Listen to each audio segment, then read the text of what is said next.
Boa noite, meus amados irmãos e irmãs, meus amigos, que a paz do Senhor esteja com todos, amém? Vamos dar início então ao nosso culto de hoje, quarta-feira, né? E vamos louvar ao Senhor, vamos meditar na palavra de Deus, vamos ouvir os ensinamentos sobre a palavra de Deus. E eu convido você a abrir a sua Bíblia em Salmo 23. Abra a sua Bíblia no Salmo 23.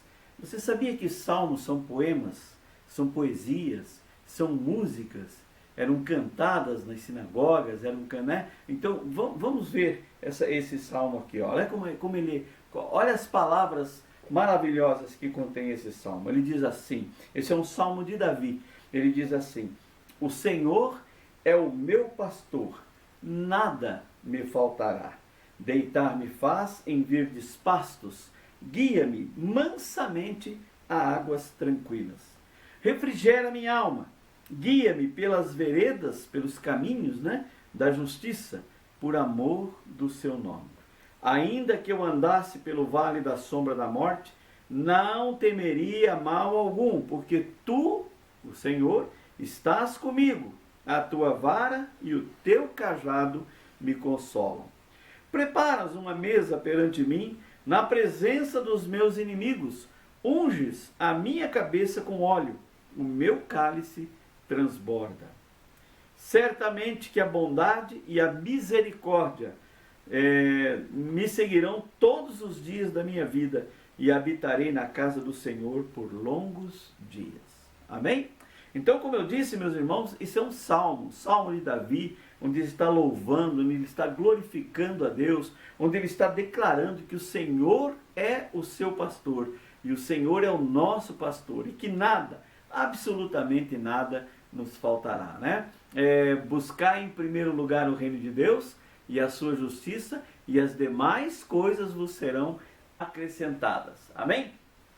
Como eu disse, salmos são poesias, são músicas, e eu quero convidar você então para junto comigo para cantarmos o Salmo 23.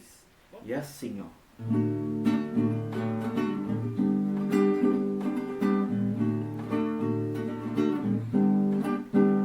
O Senhor é o meu pastor, e nada me faltará. Deitar-me faz em verdes pastos, e guia-me pra junto das águas tranquilas.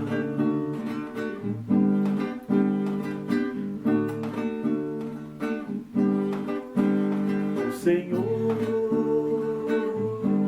é o meu pastor, e nada me faltará. Deitar-me faz em verdes pastos, e guia-me pra junto das águas tranquilas.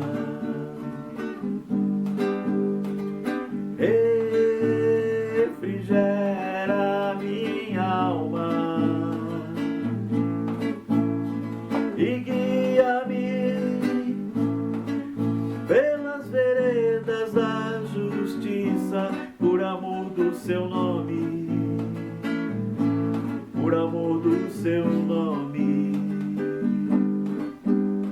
Ainda que eu ande pelo vale da sombra da morte, nada temerei. Ainda que eu ande pelo vale da sombra da morte, nada temerei.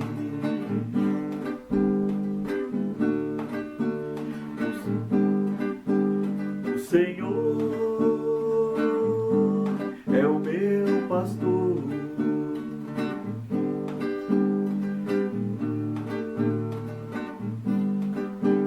o Senhor é o meu pastor. Amém, meus irmãos? Vamos orar? Pai, nós queremos agradecer a Ti pelo dia de hoje, agradecer por mais essa semana, Agradecer ao Pai pelas bênçãos que o Senhor tem derramado sobre toda a sua igreja, sobre todo o seu povo. Obrigado, Deus, pelo teu carinho, pelo teu cuidado com cada um de nós. Senhor, aceita o nosso louvor, recebe, Senhor, a nossa gratidão e fala conosco através da palavra que será ministrada agora, Deus. Nós pedimos que cada um dos irmãos, irmãs, dos amigos que estão assistindo esse culto e ouvindo essa palavra, que sejam abençoados agora. Nós oramos assim em nome do Senhor Jesus. Amém.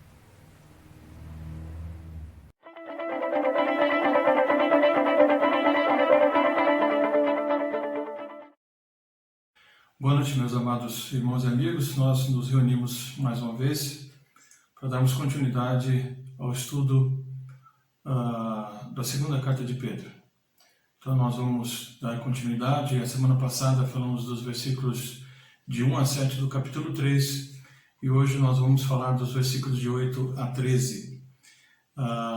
Então vamos pegar aí as nossas Bíblias, né?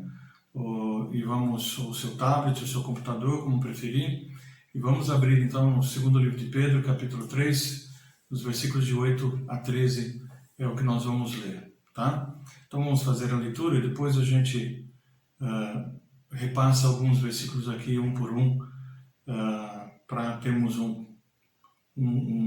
estudo, né, mais adequado, para podermos entender melhor cada versículo, aquilo que Pedro está então nos apresentando, tá bom? Então capítulo 3 de 2 Pedro, versículos de 8 até o versículo 13. Ele diz o seguinte: Logo, amados, não se esqueçam disso. Para o Senhor, um dia é como 1000 anos, e 1000 anos como um dia. Na verdade, o Senhor não demora em cumprir a sua promessa, como pensam alguns. Pelo contrário, Ele é paciente por causa de vocês. Não deseja que ninguém seja destruído, mas que todos se arrependam. Contudo, o dia do Senhor virá como um ladrão. Os céus desaparecerão com terrível estrondo, e até os elementos serão consumidos pelo fogo, e a terra e tudo que nela há serão expostos. Visto, portanto, que tudo ao redor será destruído, a vida de vocês deve ser caracterizada por santidade e devoção, esperando o dia de Deus e já antecipando a sua vinda. Nesse dia ele incendiará os céus, e os elementos se derreterão em chamas. Nós, porém, aguardamos com grande expectativa os novos céus e a nova terra que ele prometeu, um mundo pleno de justiça. Nós temos visto que os falsos mestres, né, estavam escarnecendo e zombando da segunda vinda de Cristo, dizendo de que isso, na verdade, era apenas uma fábula e que isso nunca aconteceria. Eles usaram o que nós vimos a semana passada, né, o argumento no capítulo 3, versículo 4, dizendo o seguinte: o que houve com a promessa de que ele voltaria? Desde antes do tempo de nossos antepassados, tudo parece igual, como desde a criação do mundo. Então os escarnecedores, eles zombavam da promessa da segunda vinda de Cristo, levantando justamente esse argumento, o argumento do tempo. Diziam que desde que o mundo ele é mundo, né, nada mudou. Então talvez algumas pessoas, alguns crentes, talvez você, possa também se perguntar, bom, se Paulo já aguardava a volta de Jesus, né, já para os seus dias, isso nós vimos em 1 Tessalonicenses capítulo 4, a gente tem o conhecimento da palavra de Deus nos versículos 16 e 17, falando sobre o arrebatamento, sobre a volta de Cristo para buscar a sua igreja. Então, desde aquela época, Paulo ele já esperava que Cristo voltasse, e isso não aconteceu. Então já se passaram 2000 anos e nada aconteceu, Cristo não voltou. Então talvez alguns ficam também na dúvida com relação a isso. Então Pedro ele nos ajuda a entender essa questão, esclarecendo alguns pontos importantes aqui, né? Que serviram para os irmãos naquela época e servem também para cada um de nós nos dias de hoje, diante desses questionamentos, né? Dessa aparente demora, né? Ou talvez que isso nunca aconteça, a questão da vinda do Senhor Jesus. Mas Pedro então esclarece algumas coisas. A primeira coisa que ele esclarece está no versículo 8, que nós acabamos de ler, tá? Falando sobre a questão do tempo. Ele diz: para o Senhor, um dia é como 1000 anos, e 1000 anos é como um dia. Então nós precisamos olhar o tempo na perspectiva de Deus. Deus ele não vê o tempo como nós vemos. Para ele, né, não existe passado e nem futuro. Para ele, um dia é como 1000 anos é como um dia. Isso é extraído do Salmo de número 90, versículo 4. Então, apesar de Deus agir no tempo, né, ele não está preso nem limitado a ele, o próprio tempo. Então, Pedro ele evita especular sobre quando o Senhor virá, ou quando o fim acontecerá, porque nem ele mesmo é capaz de compreender a eternidade. Nós somos seres finitos, falhos, imperfeitos. Nós estamos aqui tratando e tendo uma palavra que veio, né, por inspiração do Espírito Santo, de um Deus que é perfeito, que é ilimitado. Nós somos limitados em todas as coisas. Para o Senhor, então, não existe tempo e espaço, para nós sim. Em segundo lugar, né, o segundo argumento que nós vemos aqui, é que existe um propósito na demora da segunda vinda de Jesus. Isso está no versículo 9. Na verdade, o Senhor não demora, diz ele, em cumprir a sua promessa, como pensam alguns. Pelo contrário, ele é paciente por causa de vocês. Não deseja que ninguém seja destruído, mas que todos se arrependam. Então, na verdade, está aí a finalidade, né? Está aí o porquê dessa aparente demora do Senhor. Os escarnecedores, eles não compreendem e não compreendiam e não compreendem a misericórdia de Deus. Deus ele adia a sua segunda vinda, né, ou a segunda vinda de Cristo, o dia do julgamento, porque ele deseja dar aos pecadores perdidos a oportunidade de serem salvos. É isso que o Senhor está desejoso de fazer. Então Deus é longânimo, ou seja, a sua paciência ela se estende, né? Longanimidade, é a paciência longa. Então cada dia que passa significa que Deus está dando ao pecador mais uma oportunidade de arrependimento. É isso que o Senhor está fazendo, dando para essa humanidade, dando para o pecador a cada dia que passa a oportunidade desse pecador se arrepender e conhecer a verdade. Então Deus não quer que nenhum pecador pereça. Não é esse o seu desejo, a sua vontade. A palavra de Deus em Ezequiel diz que o Senhor ele não tem prazer na morte do ímpio, né? Do injusto, do pecador, daquele que ainda não reconheceu seus pecados. Ele não tem prazer nenhum. Mas o seu prazer, o seu desejo é que todos sejam salvos, que todos cheguem ao arrependimento. Agora, é necessário que haja o arrependimento, que a pessoa entenda de que é pecador, que está afastado de Deus, está condenado e que precisa de Jesus Cristo, precisa de nascer de novo através do arrependimento e da fé, e aí então entregar a sua vida para Jesus e ter a garantia da vida eterna. Passar a partir daí então a ser morada do Espírito Santo, a ser controlado pelo Espírito, e o Espírito de Deus então irá conduzi-lo, dirigi-lo dia a dia a estar glorificando e honrando ao Senhor. Então, é claro que esse texto também não está apontando para o universalismo, né? A ideia de que, independente do que a pessoa faça, creia, ou seja, ela será salva, todo mundo será salvo. Não, não é isso que ele está dizendo. O que ele está dizendo é que a misericórdia de Deus é que faz com que essa aparente demora, né, seja algo que passa pela mente dos homens. Por quê? Porque ele deseja que todos cheguem ao arrependimento. Uma outra coisa muito importante é a forma como Jesus virá. No versículo 10, ele começa a falar justamente a respeito disso, né? Então ele diz como o Senhor Jesus ele virá. Qual será essa forma? Ele começa na primeira parte dizendo: contudo, o dia do Senhor virá como um ladrão. Então o dia do Senhor, ele diz, virá como um ladrão, ou seja, inesperadamente. Não há como saber, não há um aviso prévio, há indicativos da palavra de Deus e nós já falamos a respeito disso. Mas ele virá inesperadamente, as pessoas estarão muitas vezes distraídas, desapercebidas. Então por isso nós não podemos relaxar em nossa vida espiritual. Aqueles que já renderam as suas vidas ao Senhor Jesus, já o receberam como Senhor da sua vida, não podem relaxar na sua vida espiritual, imaginando que talvez isso vai demorar muito tempo, que talvez pela sua boa saúde, pela sua pouca idade, você ainda tem muito tempo nessa vida. Em hipótese alguma, nós não podemos relaxar na nossa vida espiritual. Nós temos que permanecer firmes, abundantes, constantes na obra do Senhor, sabendo que o nosso trabalho não é vão no Senhor. Nós não podemos ser como aquelas 5 virgens, né, desatentas, que estavam sem azeite em suas lâmpadas. Lá no texto de Marcos, capítulo 24, quando fala a respeito da vinda do noivo, né? Então fala de 10 virgens, 5 prudentes e 5 que eram imprudentes. E nós então não podemos ser como essas imprudentes. Porque o noivo chegou, bateu a porta, elas estavam dormindo e elas não tinham azeite na sua botija, na sua lâmpada. E elas então ficaram para trás.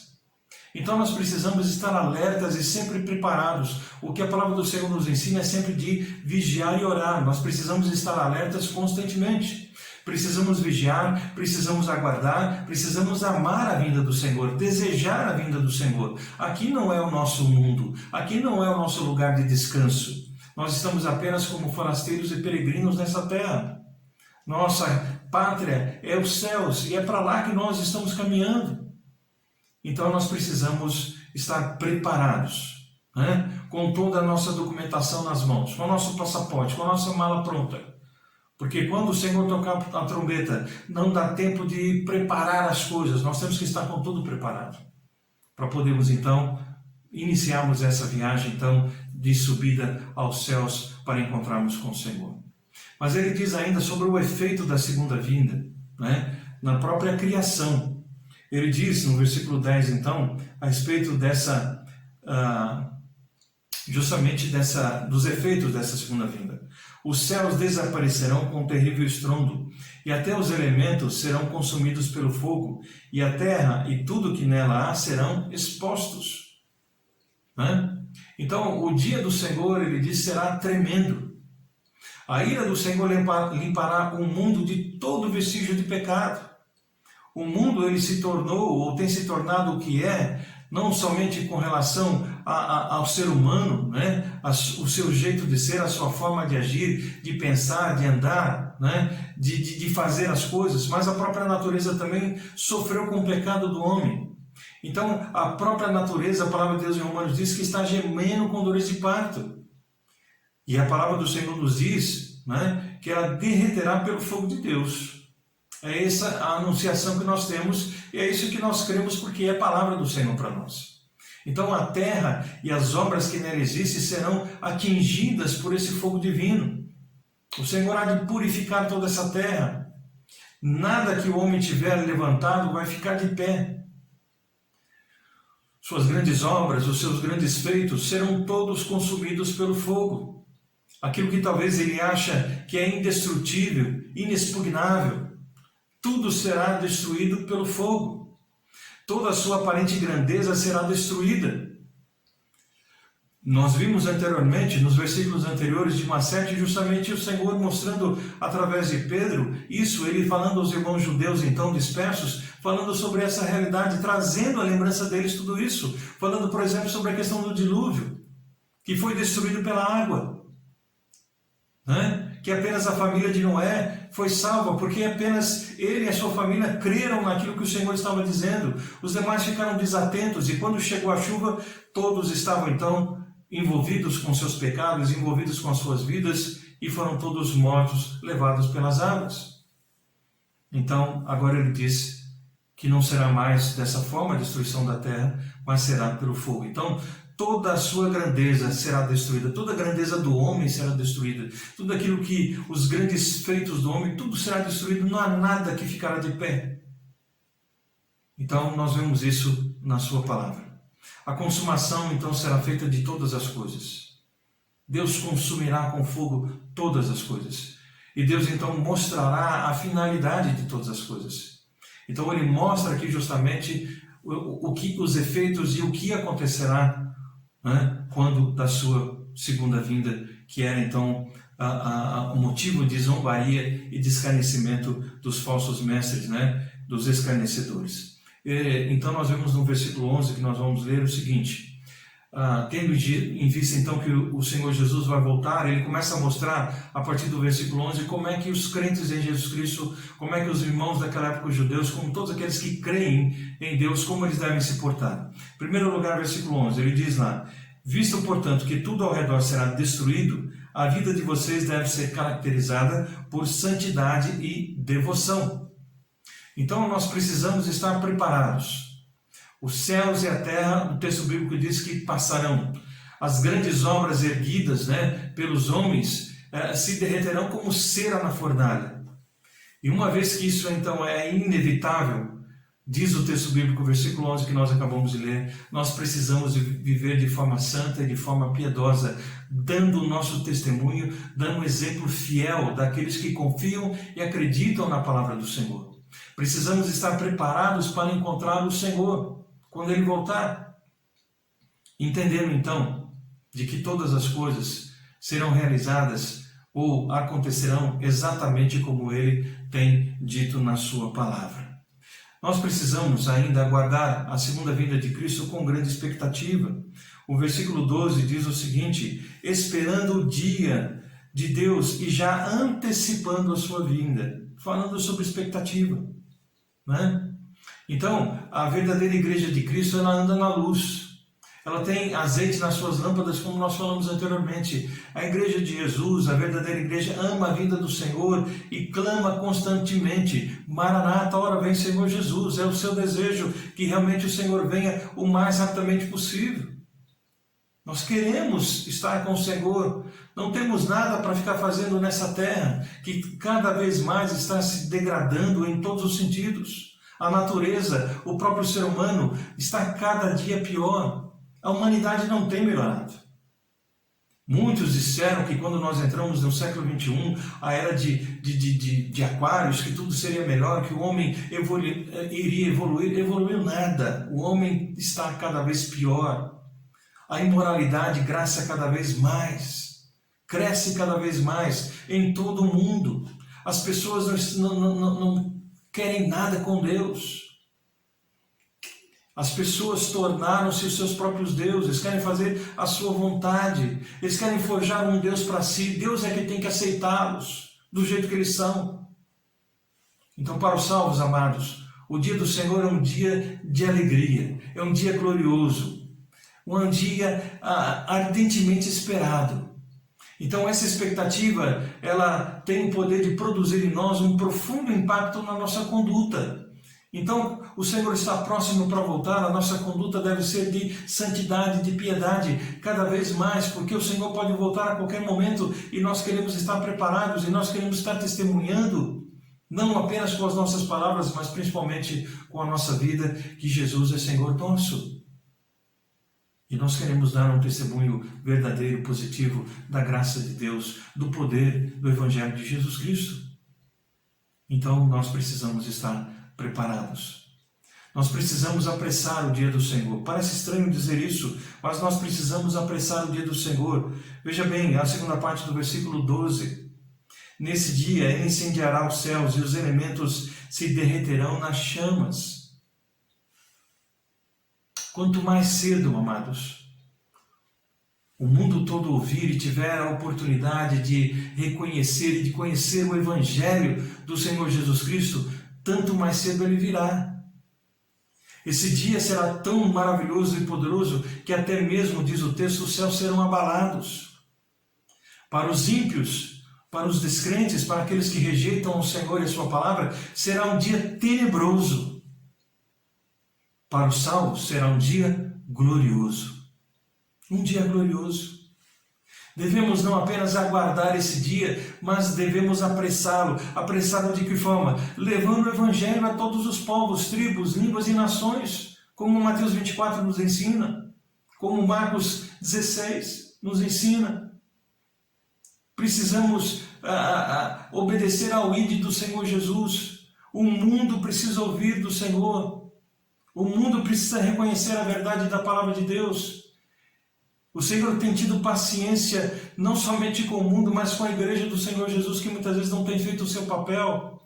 Tem demorado a demonstrar e a levar e a transmitir, a proclamar essa verdade à humanidade como um todo. Existem ainda bilhões de pessoas que não conhecem a Cristo. Num planeta de 7 bilhões de pessoas, existe quase cerca de 3 bilhões de pessoas que nunca ouviram falar de Jesus. A igreja precisa, amados, erguer a sua voz. Precisa erguer a sua voz e pregar. Pois a palavra de Deus em Romanos capítulo 10, ela diz que a fé vem pelo ouvir, e ouvir o quê? Ouvir da palavra de Deus. Se eles não ouvirem, eles não poderão crer. Eles precisam ouvir para poder crer, ou rejeitar, porque eles têm livre-arbítrio para isso. Mas eles precisam ouvir, precisam ser avisados. E a igreja tem o privilégio e a responsabilidade de pregar, de erguer a sua voz e pregar essa palavra gloriosa. Mas nós vemos ainda no versículo 13 que nós precisamos aguardar o cumprimento da promessa de consumação. Ele diz, versículo 13, nós, porém, aguardamos com grande expectativa os novos céus e a nova terra que ele prometeu. Com expectativa, né? Então, esse derretimento que ele diz aqui dos céus e da terra, amados, pelo fogo divino, não é uma tragédia para a igreja, mas sim o início de uma eternidade gloriosa. Isso tudo precisa acontecer para que nós possamos entrar então na eternidade. Ele diz, um mundo pleno de justiça. Com a palavra novo céu, nova terra, Pedro ensina que a nova criação surge da antiga, a nova terra. A nova criação surge da antiga, ou seja, o velho dará a luz ao novo. O dilúvio não aniquilou a terra, mas transformou a terra. E assim também será com relação ao fogo. O fogo ele não destruirá a terra, mas ele transformará, purificará, renovará essa terra. É isso que a palavra do Senhor nos ensina claramente.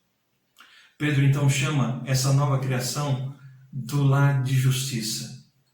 Será o lar de justiça, onde o Senhor reinará, onde o Senhor ele dominará toda a terra.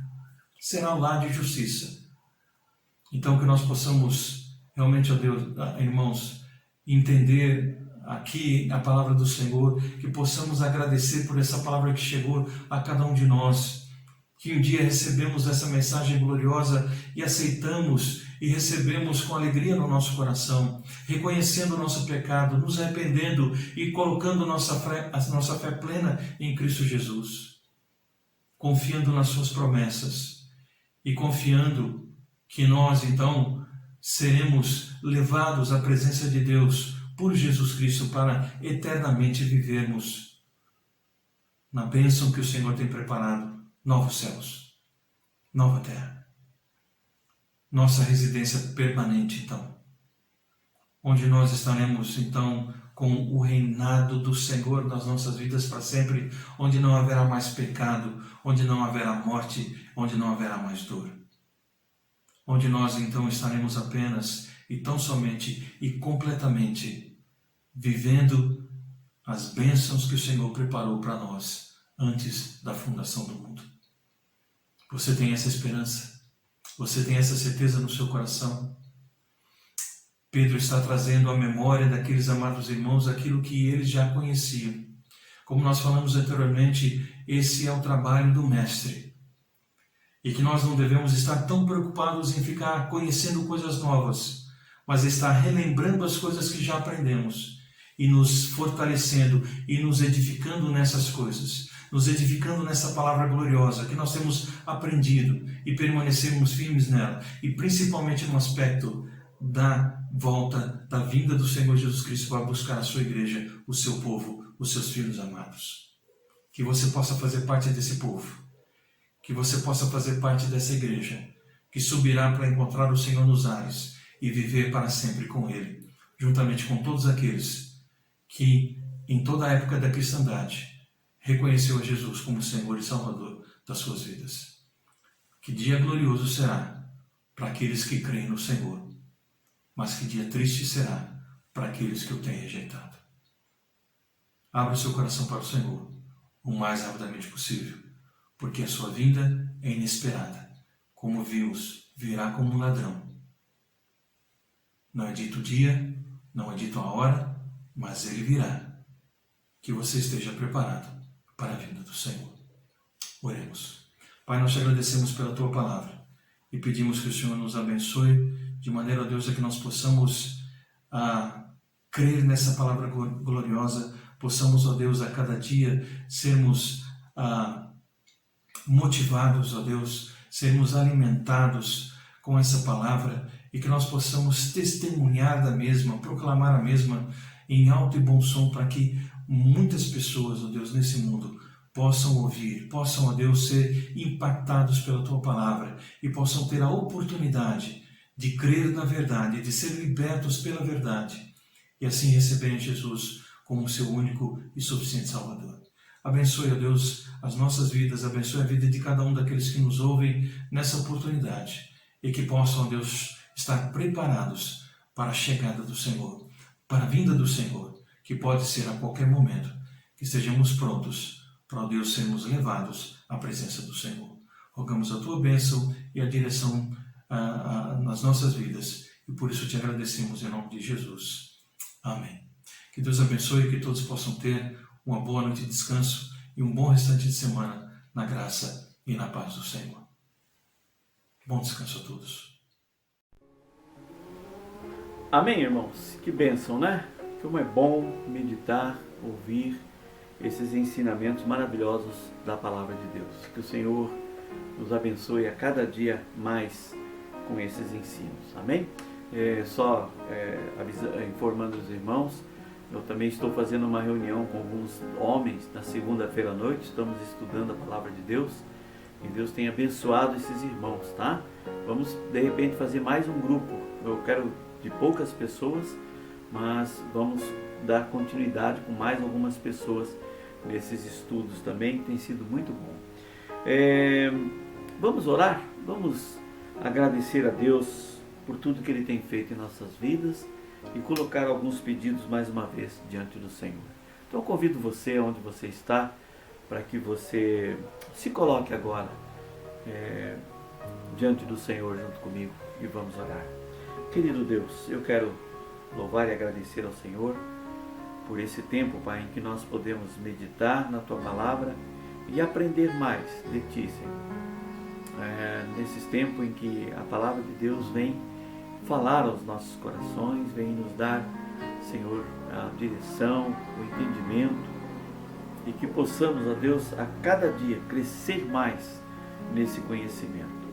Deus, eu quero orar pelas pessoas que estão envolvidas, né, com a realização do culto que nós pretendemos fazer no próximo domingo. Que o Senhor nos abençoe, que o Senhor nos dê as condições necessárias para que possamos já de forma graduada e obedecendo a orientação dos nossos governantes, mas que possamos já recomeçar os nossos cultos presenciais. Agradeço a Ti, ó Deus, peço que o Senhor toque nos corações dos nossos irmãos e irmãs, dos jovens principalmente, para que nos auxiliem, para que nos ajudem na realização desses cultos. Deus, eu coloco diante do Senhor as famílias da igreja de um modo geral. Nós nominamos algumas famílias durante o mês de setembro, mas hoje eu oro por todas elas, por todas as famílias. Que o Senhor abençoe, que o Senhor fortaleça, que o Senhor dê ânimo, dê coragem, para que a gente continue firme nos propósitos do Senhor em nossas vidas e na vida da Igreja Batista Bíblica em Curitiba.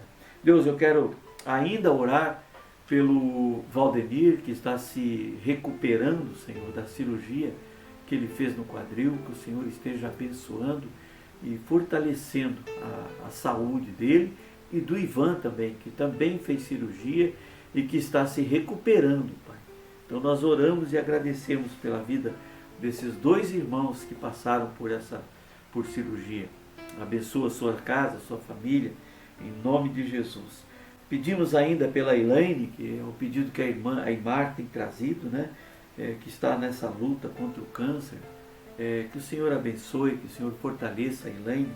Nós ainda queremos testemunhar, ó Deus, da cura que o Senhor possa ter dado a ela. Nós clamamos pela Tua misericórdia. Oramos ainda pela Daiane, a amiga da Fran, né? Eu espero que hoje eu esteja dizendo que ela esteve com depressão, mas que o Senhor esteja ali trabalhando no coração da Daiane, dando sabedoria à Fran e às amigas, né, para que possam levar um pouco mais de ânimo e que ela possa entender que o Senhor está com ela, que o teu Santo Espírito habita nela e que ela possa realmente ficar firmes no caminho do Senhor. Amém? A Roselis, Pai, ainda pede pelo Avelino, né, e pelos seus filhos, pela Sofia, a sua netinha, pedimos em nome de Jesus. E por tantos pedidos que nós temos feito durante esses dias, nós reiteramos, colocamos diante do Senhor e clamamos, ó Pai, pelas bênçãos e pela misericórdia. Queremos orar, ó Pai, pela família da Ieda, que alguns parentes que estavam com Covid, que o Senhor esteja ali abençoando, curando, e não permitindo que isso se espalhe, Senhor, mas que eles sejam realmente curados, em nome de Jesus.